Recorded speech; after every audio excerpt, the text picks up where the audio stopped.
I might have to tell the president an inconvenient truth that they may not want to hear, and I might not get asked back again. I did that with every president that I served.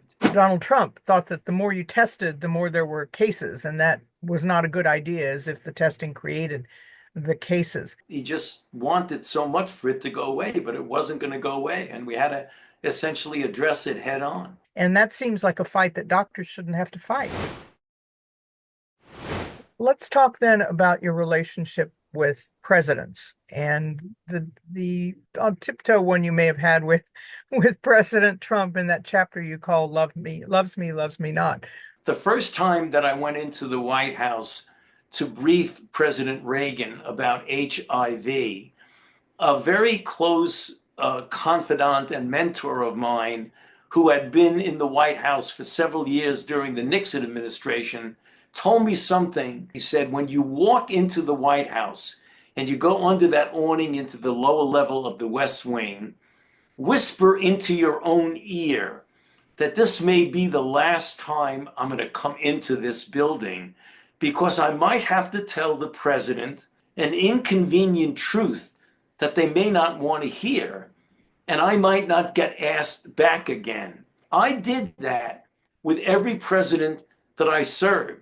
And for the most part, it really worked, because they will respect you even when you tell them the inconvenient truth. In my situation with President Trump, that we actually had quite a good relationship. I mean, there's a misinterpretation that we didn't have a good relationship, but when he started to say things that just were not true, like the virus would disappear like magic, or that interventions like hydroxychloroquine work. And although I have a great deal of respect for the presidency of the United States, and it was very painful for me to speak out publicly and contradict the president, I felt I really needed to be, essentially for my own personal integrity and for my responsibility to the American public.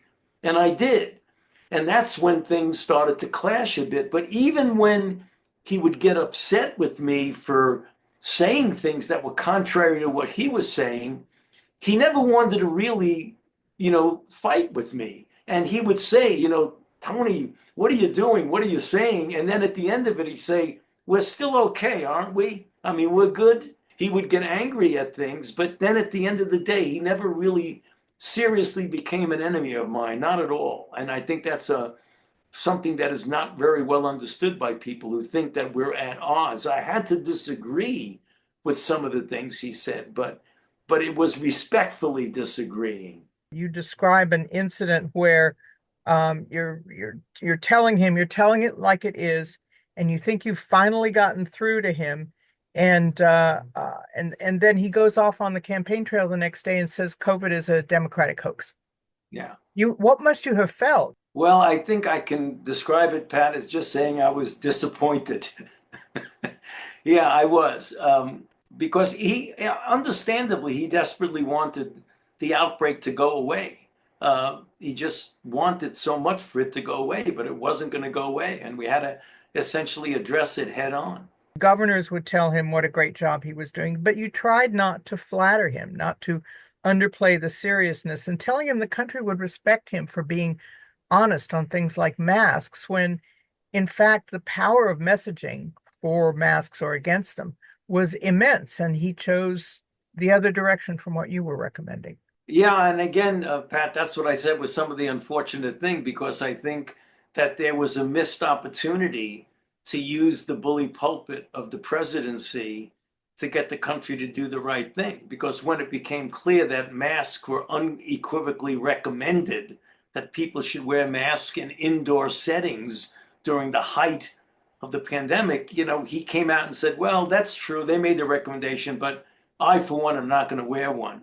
I mean, it would have been so much better if he said, I'm going to wear one. We all should wear one. It would have really gone a long way to get the American public to be in unison about that public health measure. Some of his comments led you to believe that he was conflating the flu with COVID. Is it possible he just didn't understand the science enough to make a fair judgment?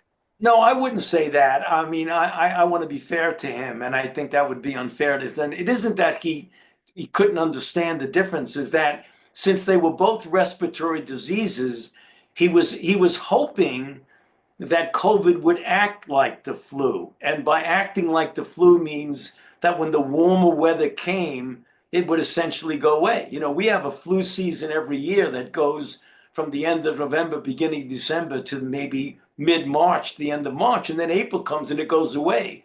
That's when he was hoping that COVID would be like flu. And that's why I had to tell him, as well as other people, that no, it's very different from flu.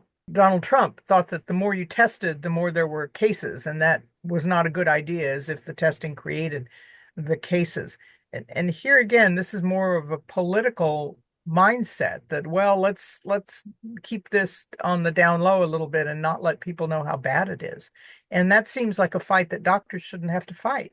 Pat, I has always been one for very widespread testing during COVID because, yeah, if you don't test, you don't pick up some of the cases, and therefore you think that the impact is less than what it really is. That's the reason why, when you're having the spread of a disease, testing is such an important tool that we need to use.